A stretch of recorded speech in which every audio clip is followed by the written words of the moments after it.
A'udzubillahi minasyaitonirrajim. Bismillahirrahmanirrahim. Assalamualaikum warahmatullahi wabarakatuh. Innal hamdalillah wassalatu wassalamu ala Rasulillah wa ala alihi washabbihi wa man tabi'ahu bi ihsani ila yaumil qiyamah. Amma ba'du. Sahabat Dikara TV yang dicintai oleh Allah, yang dirahmati oleh Allah Subhanahu wa taala. Pertama, mari kita panjatkan rasa syukur kita pada Allah Subhanahu wa taala yang telah memberikan kita kesehatan dan nikmat sehingga kita dapat merasakan puasa Ramadan pada tahun ini dan pada hari ini. Sebagaimana kita ketahui bahwasanya Ramadan adalah bulan yang paripurna, bulan yang penuh dengan berkah, bulan yang penuh dengan ampunan, bulan yang terbaik dalam Islam. Tapi apakah kita yakin bahwasanya Ramadan kali ini adalah Ramadan terbaik dalam Islam? Lantas bagaimana jadinya jika kita dalam Ramadan banyak bermaksiat, banyak berbuat dosa? Apakah maksiat serta dosa yang kita lakukan dapat merusak esensi Ramadan sebagai bulan terbaik dalam Islam? Pendapat tersebut bisa kita lihat dalam sejarah. Pertanyaan seorang Badui yang menanya sahabat-sahabat Nabi ketika zaman sahabat pasca wafatnya Nabi Muhammad SAW. Allahumma shalli wa sallim wa barik alaih. Tatkala seorang Badui, Arab Badui ini bertanya pada para sahabat pada 3 pertanyaan.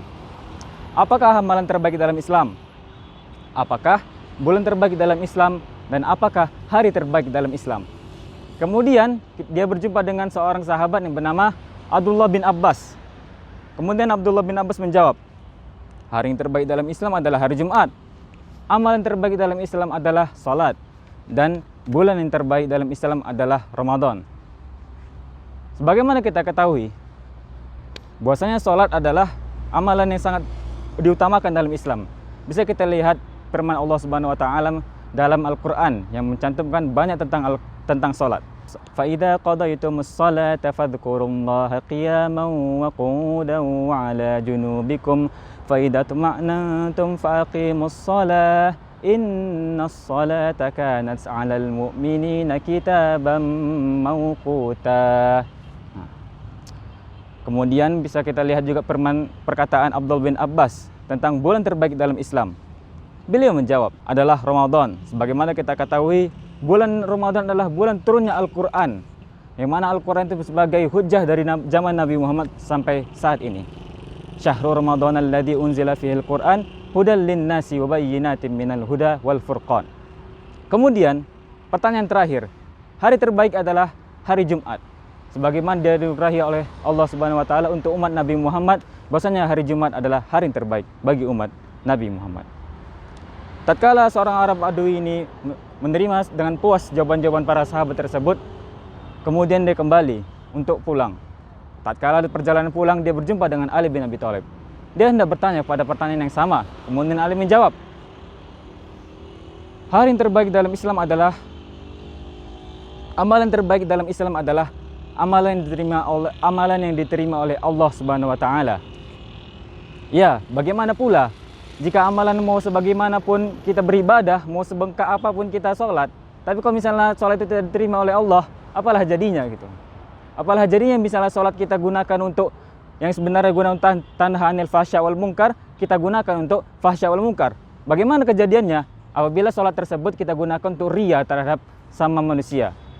Apabila sholat tersebut kita gunakan untuk menaikkan eksistensi kita, niat tulus pada Allah pun hangus pada saat itu. Bagaimana firman Allah Subhanahu wa taala dalam Al-Qur'an, wailul lil musallin. Celakalah oleh orang-orang yang salat. Siapakah mereka? Alladzina hum fi salatihim sahun. Yaitu orang-orang yang lalai terhadap salatnya. Kemudian, bagaimanakah orang lalai tersebut? Alladzina hum yuraun, yang ria dalam ibadahnya. Wa yamnaunal maun. Dan mereka enggan untuk memberi pertolongan kepada sama manusia. Kemudian Ali menjawab pertanyaan selanjutnya. Tatkala Arab Badui pun penasaran apakah pertanyaan yang sebelumnya salah, ke pertanyaan selanjutnya apakah juga salah, kan gitu. Dia bertanya lagi, bulan terbaik adalah bulan di mana kita itu sedikit melakukan kesalahan dan banyak bertobat pada Allah Subhanahu wa taala. Iya, sedikit kita sekilas melihat cara Ali menjawab ini, menjawab secara esensial dan substansial, melihat segala sesuatu dari hakikatnya gitu. Maka kita lihatlah jawaban Ali tersebut. Ya, betul, mau gimana pun seorang itu beribadah bulan Ramadan, jika yang didapatnya hanyalah haus dan lapar, dia itu bagaikan ada pohon kurma yang sudah berbuah, namun dia enggan untuk mengambil buahnya. Kan demikian, seperti itu.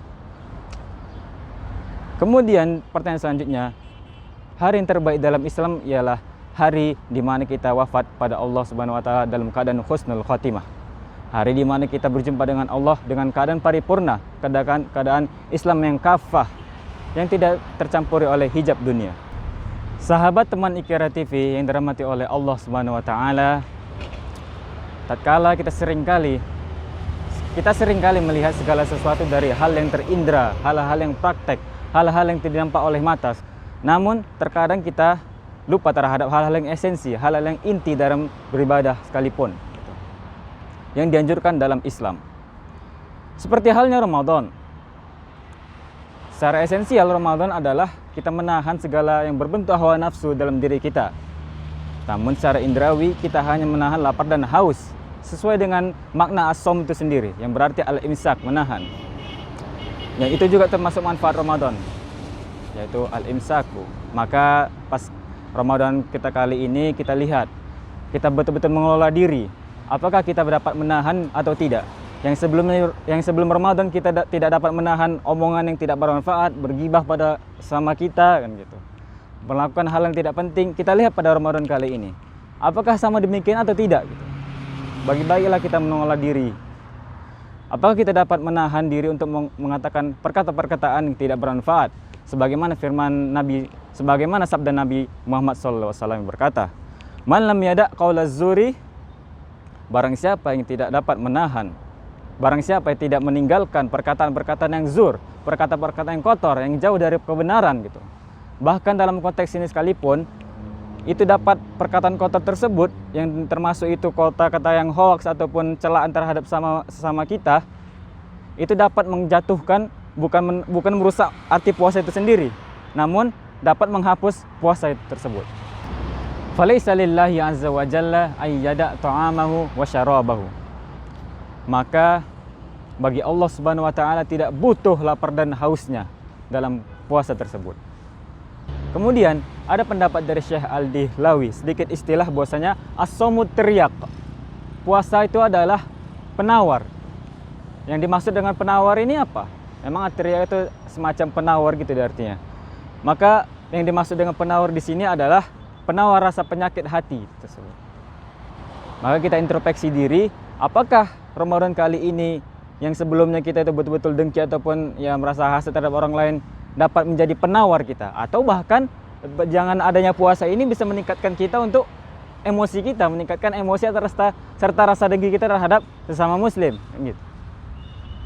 Maka kita introspeksi diri lagi, apakah puasa ini sesuai dengan makna yang dikatakan oleh Syekh Ad-Dihlawi, yang berarti as-shaumu at-tiryak, puasa sebagai penawarnya. Demikian. Kalau tidak, maka puasa kita sudah jauh dari kata mindful ataupun kata sempurna.